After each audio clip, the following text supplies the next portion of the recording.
세상은 여전히 참 어수선하지만 빨리 모든 것이 또 안정을 찾고 또 이제 이번 주면 4월이 시작되는데 여러분들의 가정에도 이런저런 풍파가 다 잠잠해지고 평안히 임하기를 주님의 이름으로 축복합니다.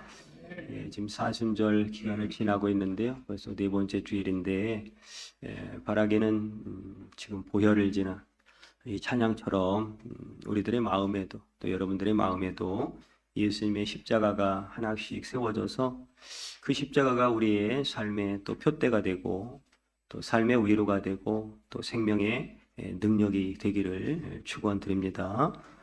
무서운 십자가였잖아요.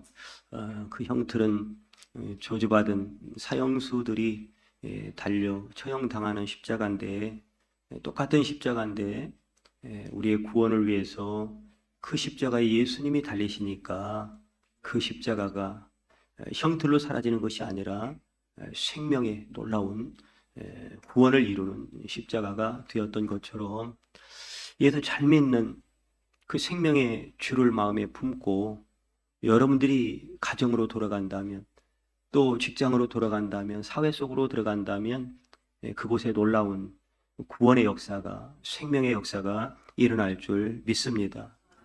보혈을 지나 십자가의 보혈을 통해서 오늘도 이 시간에도 여러분들에게 내려주신 큰 은혜를 오늘 함께 예배하는 여러 성도들에게 풍성하게 하나님 부어주시기를 축복합니다. 복음서의 말씀을 보면요, 우리 귀에 이렇게 익숙한 그런 지명들이 많이 나옵니다.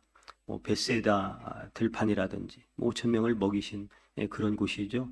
또 물로 포도주를 만드신 그런 기적이 베풀어졌던 가나, 또 우물가의 사마리아 그 여인을 만나줬던 수가성이라든지 또 예수님께서 자라나신 곳 나사렛, 또 태어나신 곳 베들레헴, 그리고 또 예수님의 사역의 중심지 오늘 말씀에 나오는 가버나움, 이로 헤아릴 수 없는 많은 지명들이 나오는데요.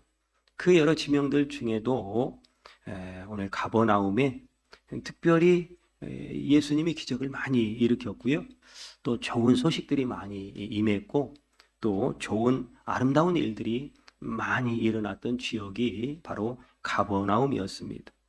이 당시의 가버나움은 갈릴리 지역의 어떤 이제 마을인데 갈릴리 여러 마을들 중에서도요 사람들이 굉장히 많이 살던 지역이고 또 특별히 이제 요충지와도 같은 지역이었기 때문에 로마 정부에서 로마 군대를 주둔시켰을 정도로 굉장한 요충지였다라고 하는 것이고요.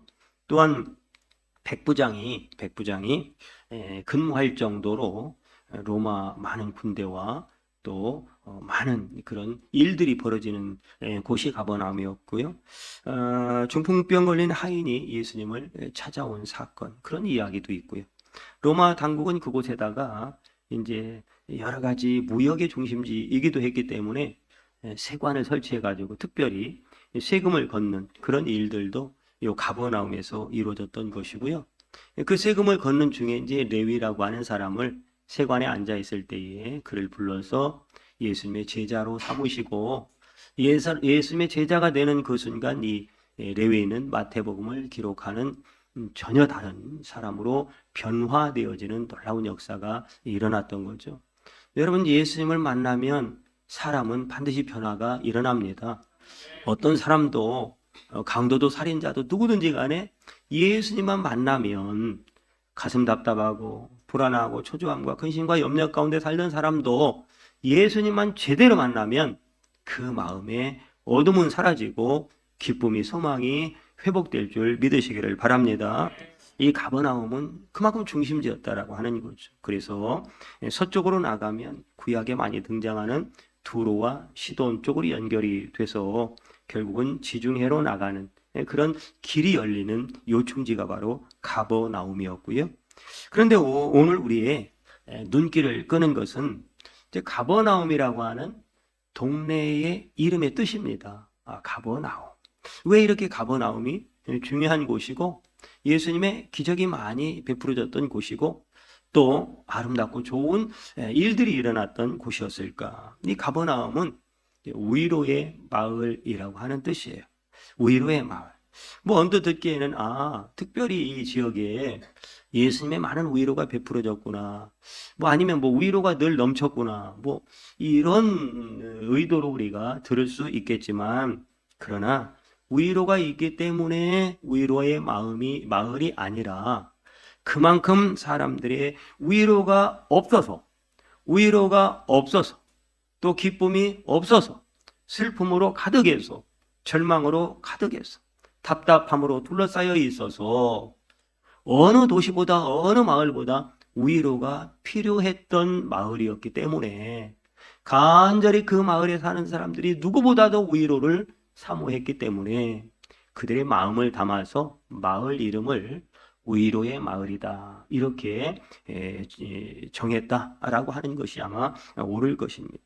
이 가버나움은 그렇게 보면 마치 이 세상, 우리가 살아가는 이 세상의 축소판과도 같다라고 볼 수가 있는 거죠.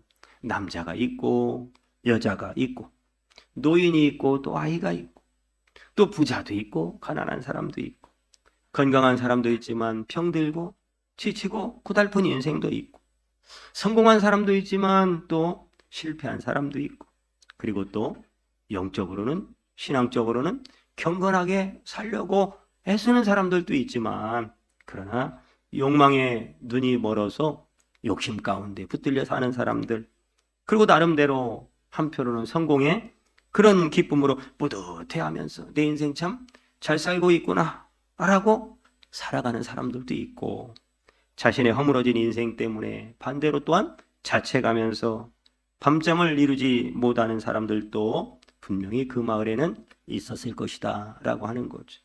이렇게 복잡하게 얽혀서 그 가버나움 시내에는 많은 사람들이 오고 가면서 어차피 그들에게 주어진 한 세상을 살아가고 있었을 텐데 그 군상들을 가만히 보고 있으면 오늘의 세계나 가버나움 그 당시 모습이나 다를 바가 아무것도 없다는 것을 우리가 깨닫게 됩니다. 복음서 말씀을 읽어보면 그 가버나움에 이런저런 사람들이 많이 있었지만 그들에게 위로가 임하기는커녕 오히려 위로받아야 될 아픔만이 가득 넘치고 있었다라고 하는 것을 잘 알 수가 있죠. 돈이 있고 또 없고 또 가난하고 부자고 성공하고 실패하고만의 그런 문제가 아니었죠. 여러분 로마의 이 백부장은 하인을 참 귀하게 여겼더라고요. 상황을 보면 하인인데 종인데도 참 살뜰하게 보살피고 있었던 백부장의 모습을 볼 수가 있죠. 근데 여러분 그 종이 중풍병으로 몸이 굳어갈 때 로마의 권세를 가진 백부장이라 할지라도 어떻게 할 수가 없는 거예요. 그 좀 이렇게 도와주고 싶은데 도와줄 수가 없는 거예요. 어떻게 해줄 수가 없는 거예요. 또 상당한 힘과 또 영향력을 가졌던 이 회당장 야이로의 딸이 중환병으로 이렇게 죽어가고 있을 때 회당장이면 뭐하냐 이 말이에요. 그 딸 자신의 피부치인 딸에게도 어떻게 해줄 수 없는 치료할 수도 없고 살릴 수도 없고 위로가 될 수도 없는 그런 그 딸이 숨을 결국은 거두고 마니까 결국은 아무리 회당장이라 할지라도 그 앞에서 통곡하는 일밖에는 할 수 있는 것이 없는 것이 바로 인간의 연약함이더라라고 하는 거죠. 아무것도 해줄 수가 없었던 거죠.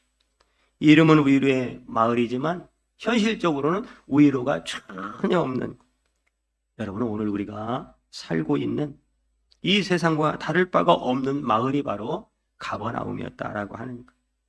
참 전국으로 이 산불이 막 또 번지는데 아무리 사람들이 모든 방법을 다 동원해 보지만 여전히 사람이 죽어나가고 있고 불에 탄 시신이 발견되고 있고 집은 다 불타버리고 또한 헬기는 떨어지고 다시 꺼진 듯 한데 그 바로 앞에서 또 산불이 번지고 온 나라가 그냥 난리법석이고 이렇게 어수선한 적이 있었던가 싶을 정도 인간의 노력이 전혀 미치지 않는 참 그 앞에서 인간의 연약함만 더 드러나고, 아, 인간이 이렇게 연약한 존재였던가라고 하는 인간의 무능함만 더 드러나는 우리 현실을 우리가 보고 있지 않습니까? 그런데 여러분, 그런데 중요한 것은 세상이 그렇게 끝나고 만다면 이게 얼마나 참 슬픈 일이고 절망적인 거고 또한 괴로운 일이겠습니까? 절망이겠습니까?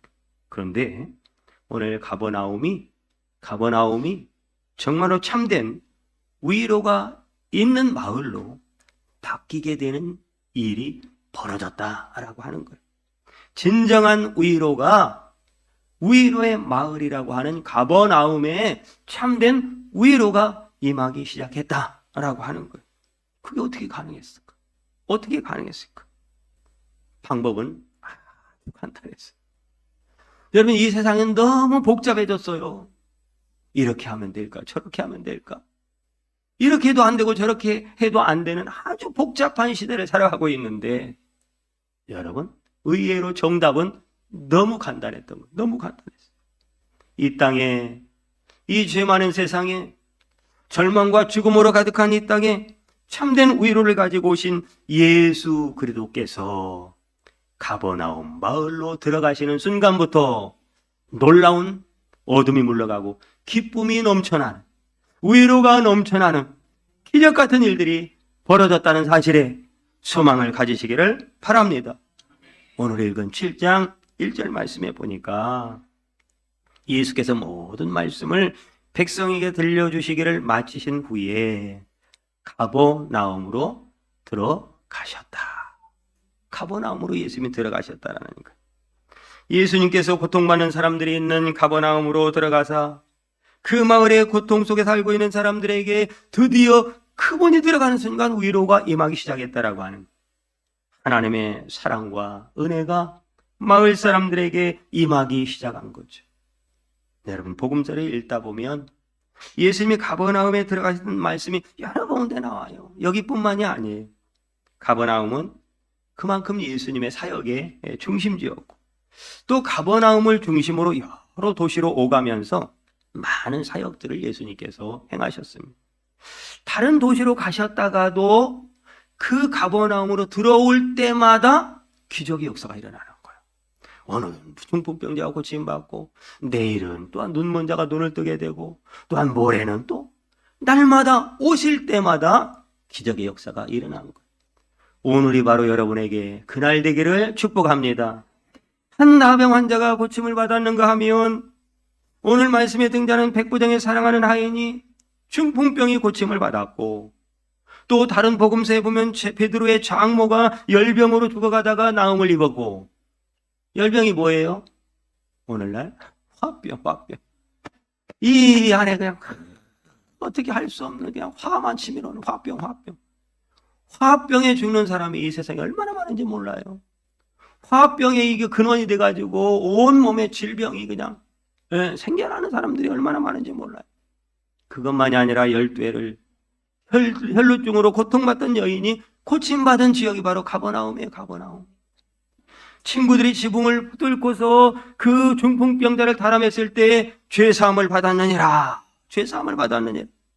죄로부터 용서받고, 죄로부터 구원받고, 그리고 육신의 그 중풍병을 치료받은 곳이 바로 가버나움이었어요.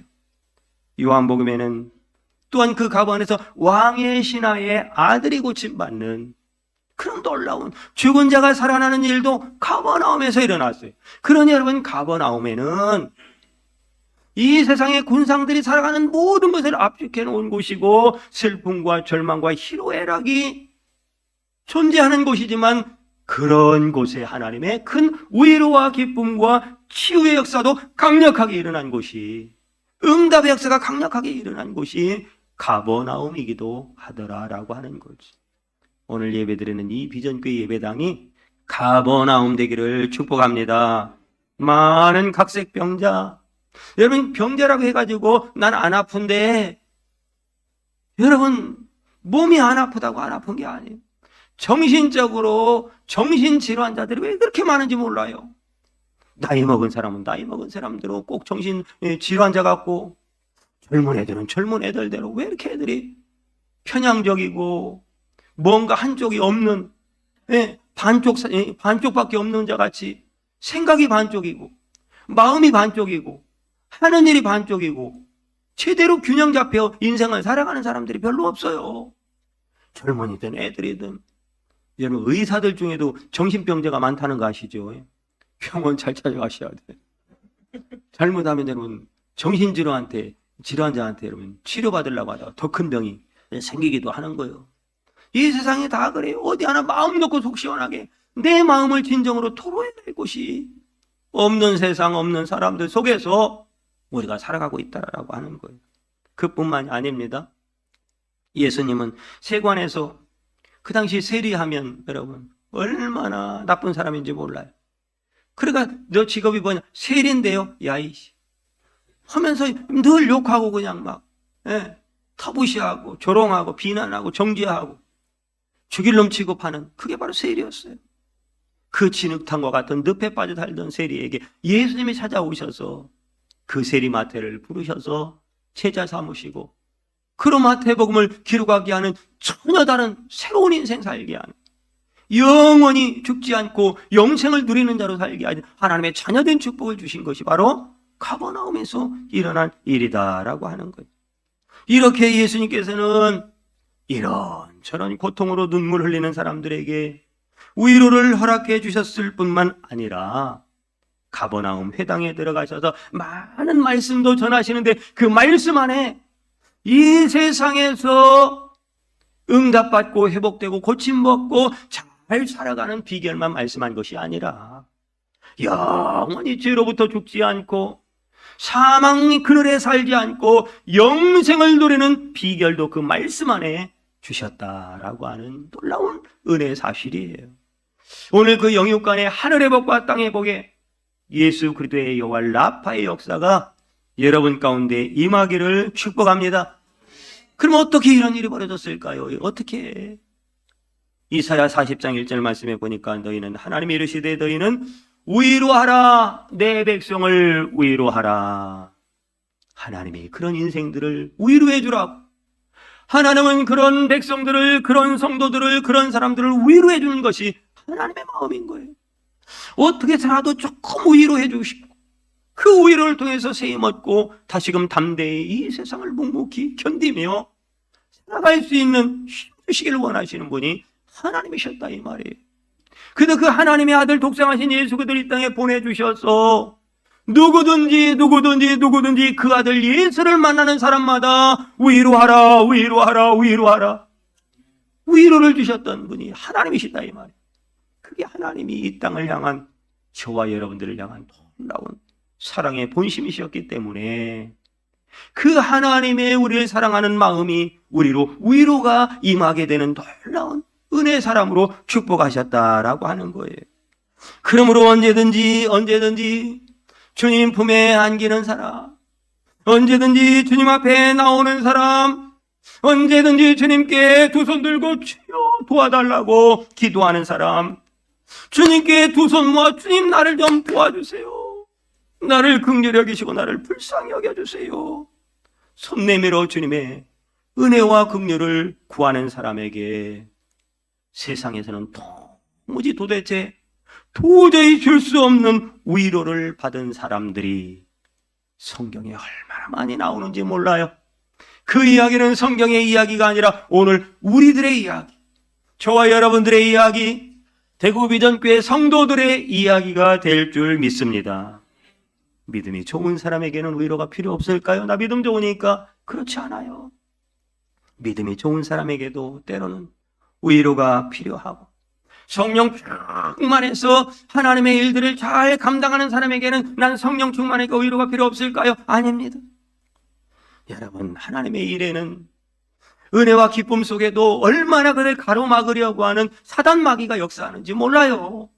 그래서 우리가 더 주님 앞에 헌신하고 봉사하고 수고하는 사람들을 위해서 기도해주고 이해해주고 용기를 주고 칭찬해주고 여러분 덮어주고 여러분 정말로 축복해주는 그런 마음이 있을 때 나는 못하지만 그분이 그 용기와 힘을 얻고 위로를 얻고 나 대신해서 너무 많이 교회가 교회되고 하나님 나라가 하나님 나라 되는 놀라운 역사에 헌신하고 충성하게 될 줄 믿으시기를 바랍니다. 그뿐만이 아니에요. 이 땅을 사랑하는 이 땅에 아버지들은 이사 갈 때 불러주지도 않는데요. 알아서 찾아와야 돼. 알아서 찾아와야 돼.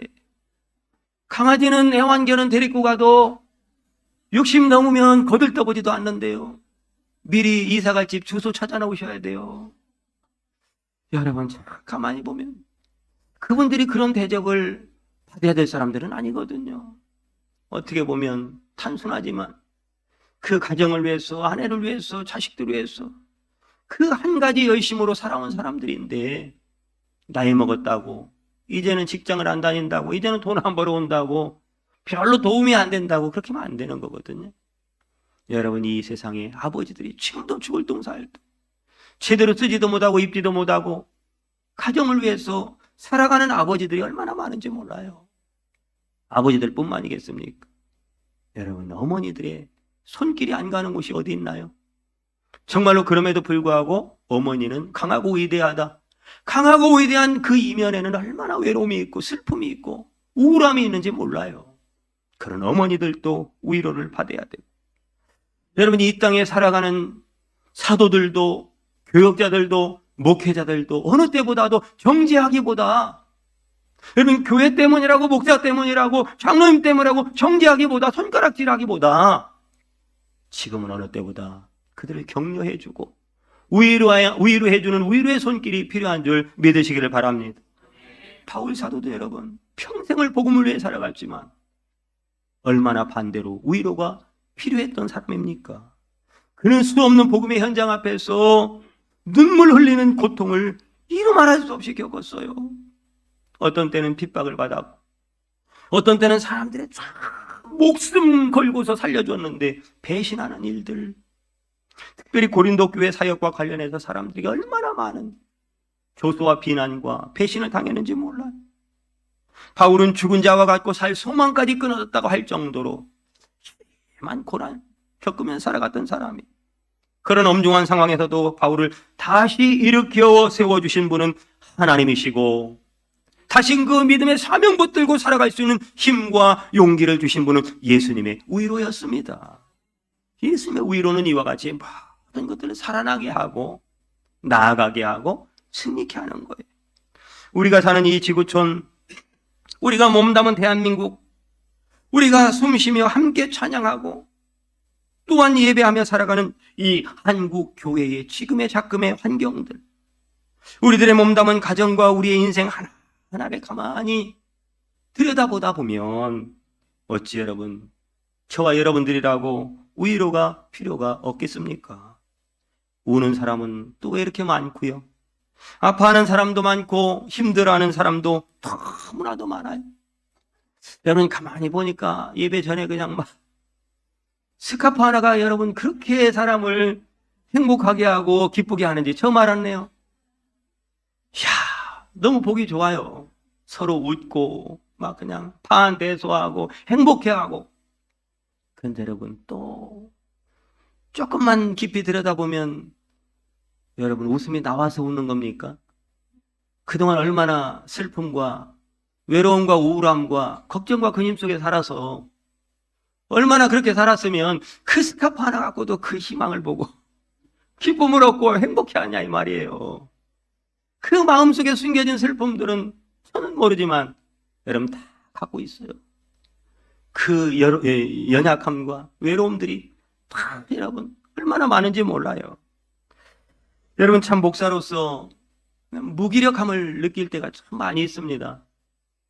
여러분, 참 교회 이런 좀 사람들이 많지 않은 교회는요, 이렇게 목사님들이 다 해야 돼요. 이것저것 신경 써야 될 게 너무 많아요. 너무 많아. 여러분, 손이 안 가는 곳이 없어요. 또 제가 월요일 날은 또 농협에도 가야 되고요. 통장도 만들어야 되고요. 뭐 또 할 일이 참 많아요. 근데 여러분, 그런 게 힘든 건 아니에요. 그런 게 일이 많아서 피곤한 건 아닙니다.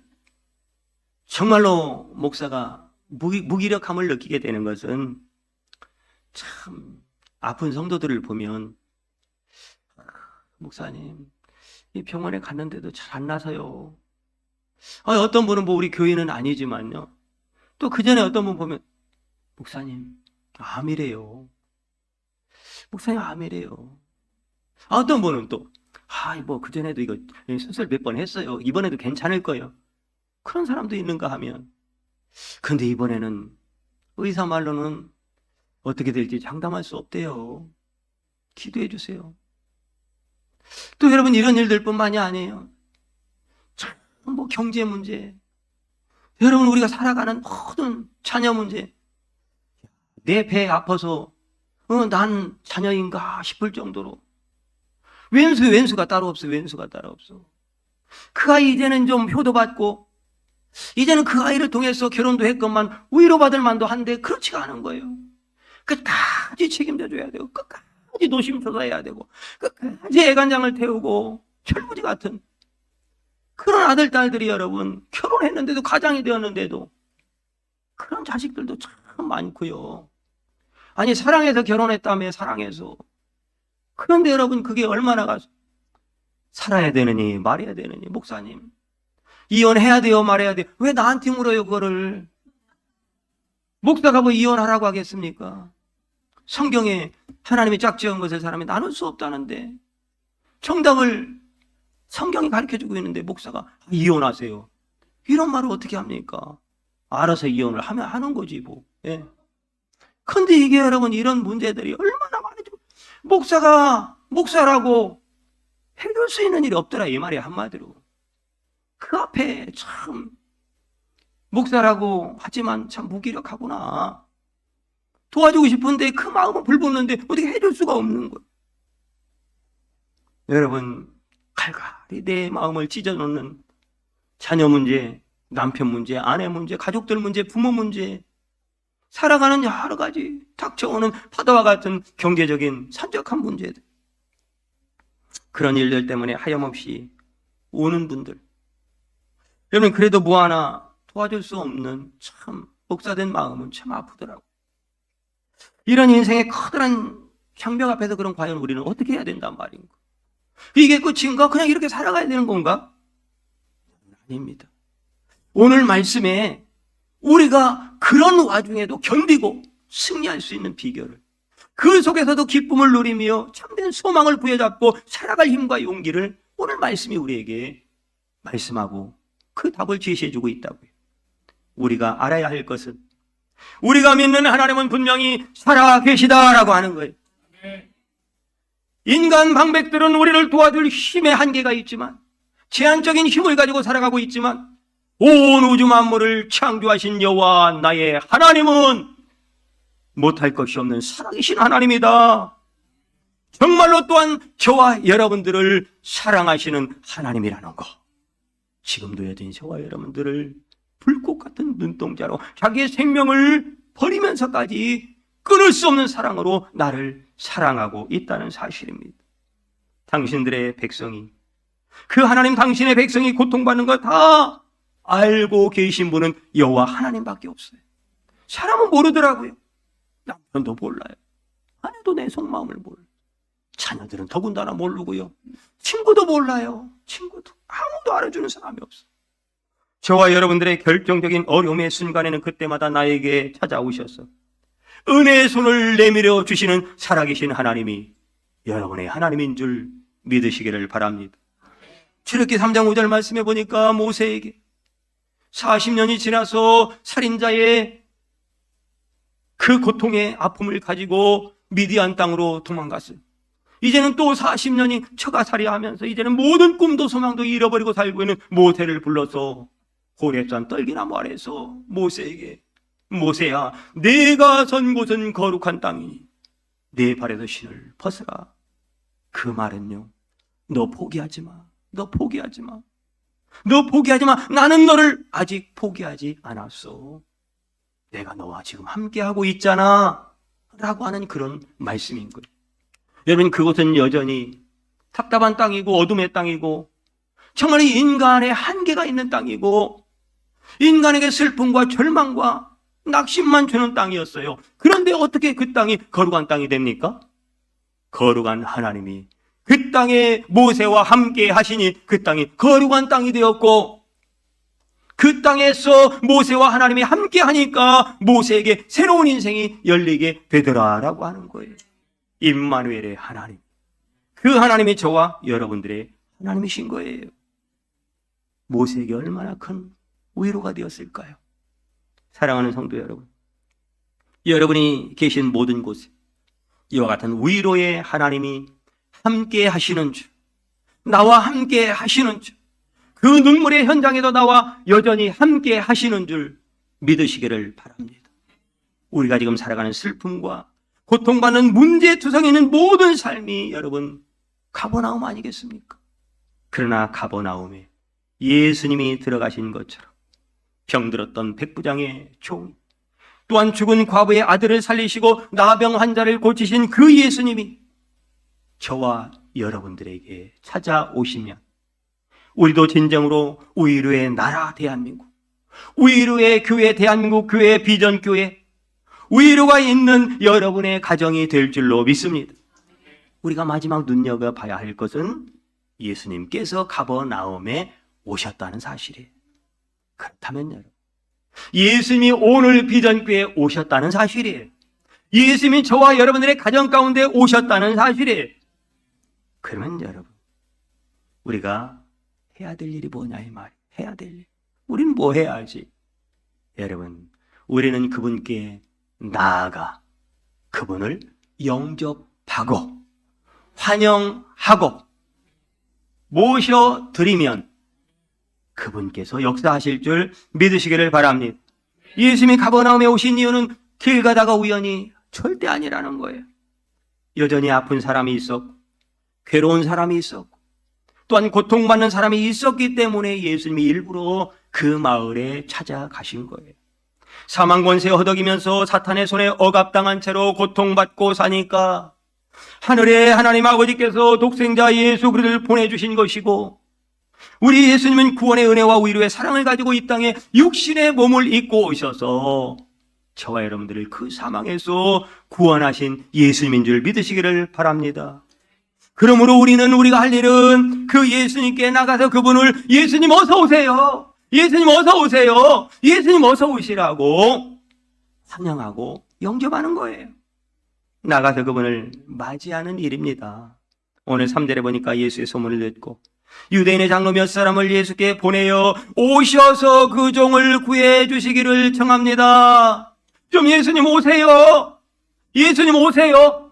여러분, 간청한다는 얘기가 간절하게 기도한다는 거예요. 여러분은 왜 간절하게 기도하지 않습니까? 간청하면 예수님이 오신다는데, 아니 오신 예수님이 내 마음에 들어오셔서 내 인생에 들어오셔서 내 문제를 해결해 주시고 절망과 사망의 그늘에 앉아있는 우리에게 소망의 문을 열어주고 회복과 치유를 명하시고 영생의 문을 열어주신다는데 왜 여러분 머뭇거리고 주저하고 있고 갈등하고 여전히 고민하고 있느냐 이 말이에요. 예수님 오늘 오세요. 오늘이 그날이에요. 나 준비되어 있어요. 내 마음에 오세요. 내 마음에 오세요. 여러분, 오늘 4절 말씀 보겠습니다. 4절에 보니까 이에 그들이 예수께 나와 간절히 구하여 이르되 이 일을 하시는 것이 이 사람에게는 합당하니이다. 예수께 나와 간절히 청했다, 구했다, 그 말씀이에요. 예수님이 오신 것을 알고 그 앞에 나간 거죠. 여러분, 예수님께 제발 와달라고 간청하는 거죠. 누가복음 8장 40절에 말씀해 볼까요? 누가복음 8장 40. 자, 같이 읽습니다. 시작. 예수께서 돌아오심에 무리가 환영하니 이는 다 기다렸음이러라. 41절. 이에 회당장인 야이로라는 사람이 와서 예수의 발 아래에 엎드려 자기 집에 오시기를 간구하니, 회당장은 그 당시 대단한 사람이에요. 예수님 나사렛 촌사람, 목수 아들. 여러분, 그렇게만 봤다면 그 앞에 무릎 꿇을 이유가 없어요.